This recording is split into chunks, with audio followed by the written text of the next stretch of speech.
Subscribe to Fantasy Good Sports. Sign up for my OnlyFans. Get your consultation, guys. And the link is in the description. And the reason why you should subscribe to Fantasy Good Sports is I'm going to show you the receipts why I'm one of the best fantasy football content creators in this space. I said what I said. Dalvin Cook is one of the best running backs in the league. No cap. He's extremely talented. Hits the hole, probably the best in the league. And just very explosive.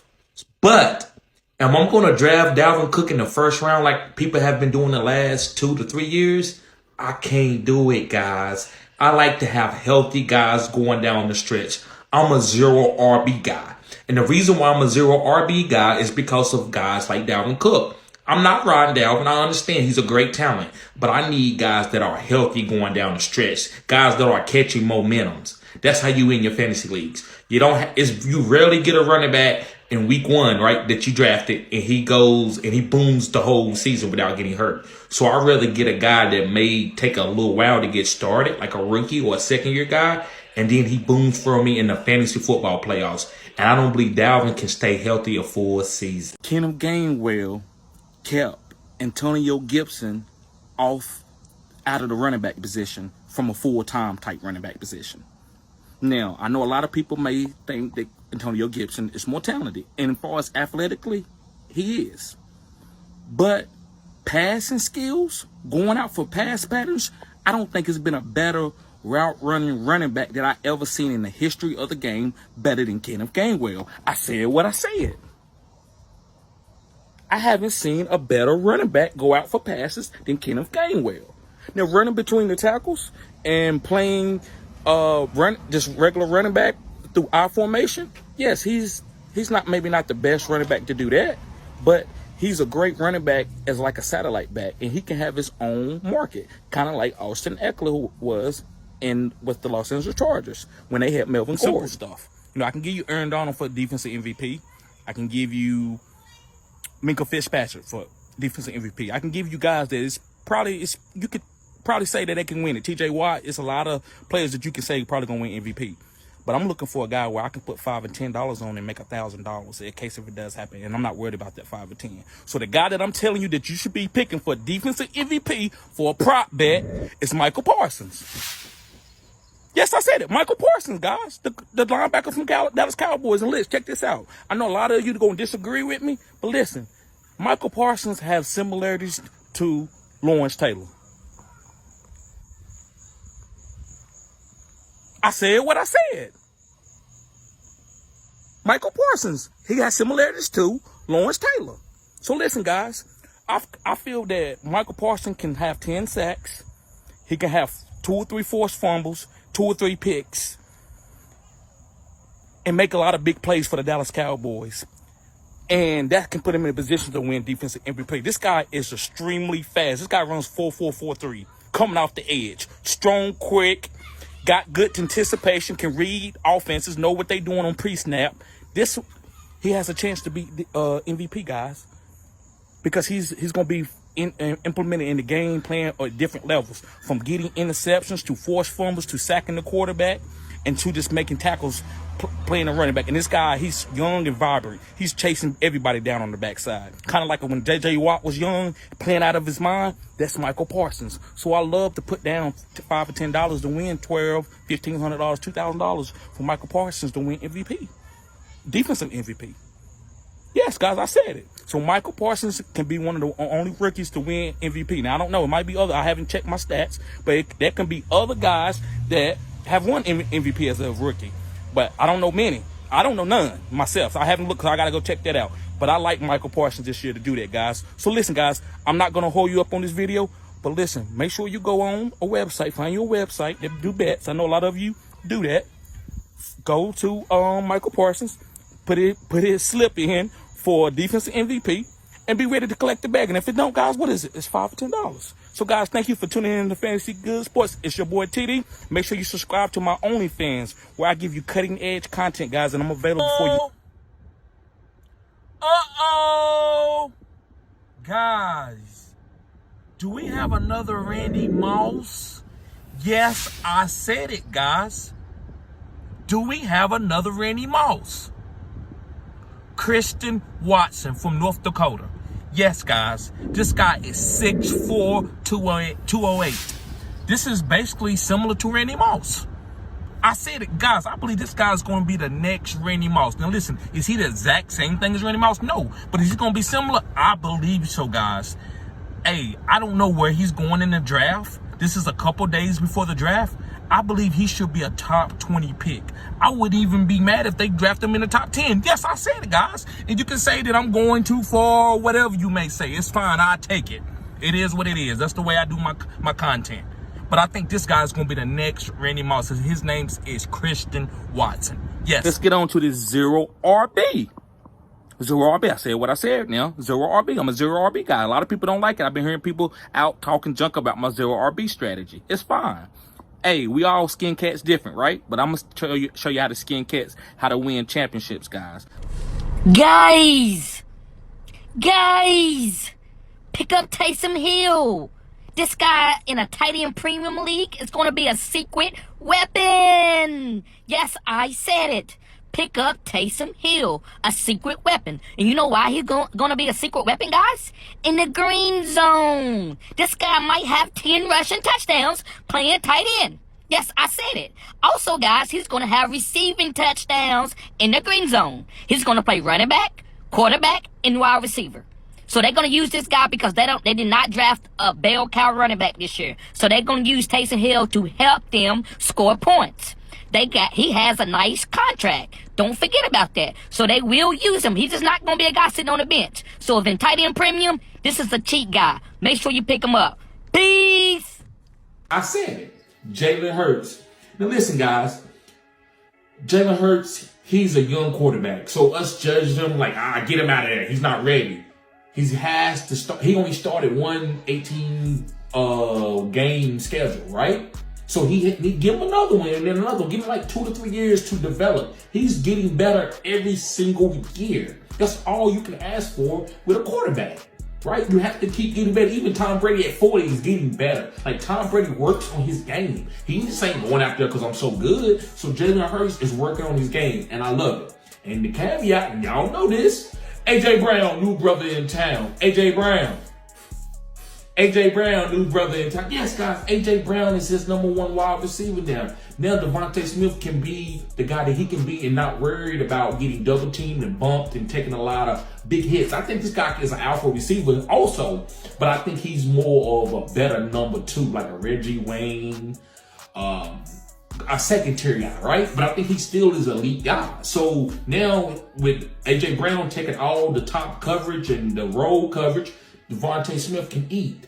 Jalen Hurts can read the defense easily because he can see the safety shading towards AJ Brown or coming in the box. So with this dual threat guy, Jalen Hurts, I think he's going to ball out. So it's kind of like a sleeper guy I'm bringing in here, but I feel like the offense is going to change because they didn't draft a lot of receivers. It's just the icing is on the cake. I can see it. It's Justin Fields. Yes, I said it, guys. Justin Fields. And the reason why I'm picking Justin Fields as my last dual threat quarterback that I'm targeting to win a fantasy championship is, guys, we seen last year that when he was running the ball, it helped him out with him reading the defense. So I think this guy can be essential later this year, and I think he's going to have 10 plus rushing touchdowns because I think he's going to slide, but I think he's going to be using his legs to help open up this offense. He's not just going to drop back in the pocket and stay in there like he's Tom Brady. That's what he did last year, and that's why a new regime came in. They was like, we don't want Fields standing in the pocket like he's a pocket quarterback. We wanted to see him use his athleticism. That's why we drafted him. And Matt Nagy wasn't doing that. So I believe this regime is going to come in here and use this guy's legs. And like I said, he's not going to be Cam Newton or nothing, but he's going to run the ball. He's a young stud, and he can take those hits, right? So he's going to be out in space. I think this is a good opportunity to get a guy that's ADP is not that good. So you can draft your studs, running backs, receivers, and everything, and then pick up Fields. Now, you can't wait too late because people do know that he is young, he's vibrant, he's trending up. So you can't wait too late. He's not going to be the last quarterback taken off the board, but he's the 3rd tier quarterback. But I think he can bump up into that 1st tier with his legs, just before the fact of his legs. Remember, Lamar Jackson had even a worse throwing year than Justin Fields. Look what he came out and did his second year. Had an MVP season. Why can't Justin Fields do it? Lamar didn't have a lot of great weapons. He had one good weapon. The last 6 weeks of the 2021 season, Amon-Ra St. Brown was heavily targeted. I think he might have had 60 targets, guys, in 6 games. 60 targets in 6 games. And far as a third day draft pick, guys, it's probably been 5 guys to get that amount of targets as a rookie, as a third day draft pick. And some of those guys are guys like Stephon Diggs, killer. Antonio Brown, killer. Now, there was guys like J.J. Nelson, but he's an outlier on that list. The other guys are all studs, right? So make sure you just go look at his targets in a 6-game span as a rookie. You haven't seen that before, other than guys like Stephon Diggs, Antonio Brown. So, week 13, it started, guys. I believe that week 12, T.J. Hockenson went down. And I know a lot of people will say, well, look at T.J. Hockenson while he was there. He was the go-to guy. Wasn't no Amon-Ra St. Brown around. Well, he's a rookie, and T.J. Hockenson has draft capital as what, a first-round tight end? So they was trying to see what they had in T.J. Hockenson, which is good. T.J. Hockenson in those games, to me, did fine. He wasn't great, but he was fine. He was good. You know, he's a solid tight end.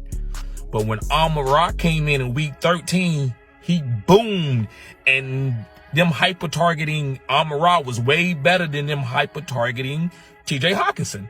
The team was doing better, even with DeAndre Swift being out. And listen, I'm not trying to say Amon-Ra St. Brown is better than DeAndre Swift, but I know he's better than T.J. Hockenson.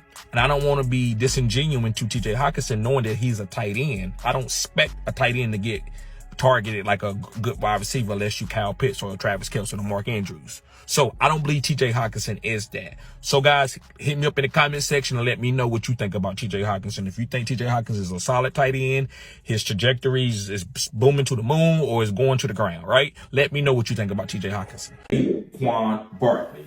Now listen, Saquon has been hurt for the last 2 years.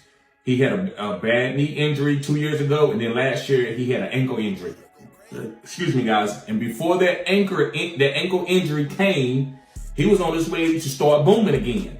And then he tripped over his own player and rolled his ankle and was out basically for the rest of the year. So that neither here nor there. But I believe that Saquon Barkley can be one of these top leaders in carries and get all the green zone touches. Devin Booker or anybody like that is not coming in. Not Devin Booker, but Booker, the backup running back. He's not coming in and taking carries from Saquon Barkley. Not this year, unless Saquon get hurt again. And so, guys, you can't worry about the injury, especially with his ADP outside of the first round. You take this RB guy and watch him do all the work in the green zone. And this guy can also catch 60 to 70 passes. Yes, even more, guys. This upside is crazy. I love Saquon Barkley. Are you fading Tyreek Hill this year because he went to the Miami Dolphins? Do you think Tyreek fantasy value is going to take a hit because Tua can't throw the ball downfield? Guys, don't fade Tyreek Hill. And I'm going to tell you the reason why. The reason why I'm not fading Tyreek Hill, guys, Tyreek Hill is a great West Coast player. He don't need to go downfield every single play. So, guys, quit trying to think that Tua's not going to be able to throw it deep and Tyreek needs to get deep. No. Guys, he's going to catch the ball probably at what it was, A-dot? Probably like at 3 or 4 yards? Like, he's going to have a lot of short catches. So, this guy's going to have a lot of yak. They're going to be getting him and Waddle the ball often underneath the defensive coverage. Now, when you come down and press to play for the short routes, that's when Tua's going to throw the ball deep, guys. So listen, if you want a PPR monster, yes, Tyreek Hill is a PPR monster. I didn't have him in my PPR monster video because there's other PPR guys that I needed to mention. But Tyreek will be a top 10 guy in targets this year because of the offense that he's in. So, guys, don't try to equate everything as run around, throw it deep to Tyreek. That is Pat Mahomes' Kansas City Tyreek. The Miami Dolphins Tyreek was going to be a shallow cross the devil. He's going to be shallow crossing everybody. And then once you play for the shallow cross, that's when he gives you a double move and goes deep, and Tua throw it with anticipation. Tua's not going to say, Tyreek, run deep and wait and run till you can't run anymore, and then I'm going to throw it to you. No, it's going to be bam. Bam! It's not going to be long, deep, guys. It's going to be short, quick, deep, like the way Drew Brees played his last 5 years. Drew Brees didn't have the biggest arm, but he still threw the ball downfield. Why? Because he anticipated it. So, guys, I'm picking Tyreek Hill up in the first round if he fall to me. I'm not fading this guy. This guy's too explosive. So, yes, guys, make sure you pick up Tyreek Hill. So, everyone is fading Seahawks players because they traded Russell Wilson away. Guys, are you crazy? Don't you know Pete Carroll is one of the best coaches of developing talent in the history of the NFL? Yes, I said what I said. Pete Carroll is one of the best coaches of all time developing talent. Do you know 10 to 15 years ago when he drafted Russell Wilson and Bobby Wagner and Bruce Irvin that his draft grade was a D? And those players are Hall of Famers to this day. And people want to doubt what he's doing, what DK is going to be. Guys, he's not going to sign DK to a $130 million deal. And this guy be a top 30 wide receiver. This guy's going to be a top 12 wide receiver easy. Now listen, let's go to the backfield with Rashad Penny and Kenneth Walker. Now, I believe heavily in Rashad Penny. So I believe this Rashad Penny, if he stays healthy, can be a top 12 RB because I know Pete Carroll and how he developed talent. Yes, how he developed Marshawn Lynch. Marshawn Lynch they wanted to kick him out the league. Pete Carroll turned him into a Hall of Famer. A Hall of Famer. So what you think he can do with Rashad Penny? I'm not saying Rashad Penny is a Hall of Famer, but what I'm saying is why you don't think he can milk Rashad Penny for everything he got in this year right here? And if Rashad Penny fall off, Kenneth Walker's going to take over. I agree with that. I'm not huge on Kenneth Walker being a top 12 RB, but I know Kenneth Walker, if he's asked to take over this backfield, he can because Pete Carroll's not going to put any player in a situation where they're going to fail. He's the one that bought Russell Wilson in with Matt Flynn having a $10 million deal, and that was a lot of money back then. But who started Russell Wilson? Pete Carroll will be the only coach to do that. So, guys, I'm not fading players from the Seahawks just because you think they suck because Russell Wilson isn't there. Pete Carroll plays his best ball when he doesn't have a top-of-the-line or upper echelon type quarterback. He likes to develop his team through the run. So I believe that DK and Rashad Penny and also Kenneth Walker is going to have value, and this defense is going to be solid because Pete Carroll loves to accentuate guys that have low draft capital or guys that aren't high on. He believes he can imprint the team better than having a bunch of superstars. So, guys, don't fade the Seahawks players. Pete Carroll is one of the greatest coaches that ever coached this game. I said what I said. See y'all guys later. Peace. And what I mean is, I'm on Kirk Cousins. I like Kirk Cousins at this ADP, and this guy likes who? Derek Carr, baby. So we about to go and do this versus mode, guys. I'm gonna give you some facts of why I like Kirk Cousins, and he's gonna give you some facts why he like Kevin O'Connell, right? Yep. That's the new offensive coordinator, and by that, when I say he's the new offensive coordinator, guys, Kevin O'Connell is a 11 personnel guy. That means he loves 3 wide receivers: KJ Osborne, Adam Thielen, and Justin Jefferson. And then you got Irv Smith coming back. Why would you run the ball with 25 or 30 times with Dalvin Cook when he's got hurt almost, every other year? So I believe Kirk Cousins is going to cook. And when I say Kirk Cousins is cooking, I mean he can be an MVP. 40-plus touchdowns, guys, I would not be surprised. So I'm taking Kirk Cousins because he's going to be throwing the value, right? Now, the reason why I would pick Kirk Cousins over Derek Carr, guys, is because that Derek Carr, they might run the ball some games. Like, they not going to just try to let Derek Carr throw for 4 or 5 touchdowns every week. I believe Kirk Cousins, they're going to do that. And you can tell by Dalvin talking about he want to be used in the passing game. With the weapons, Adam Thielen being a touchdown monster, Justin Jefferson being a young phenom, KJ Osborne with his upside. Guys, 40 touchdowns. Now, Derek Carr's going to have a good season, but I still would rather take Kirk Cousins ahead of him.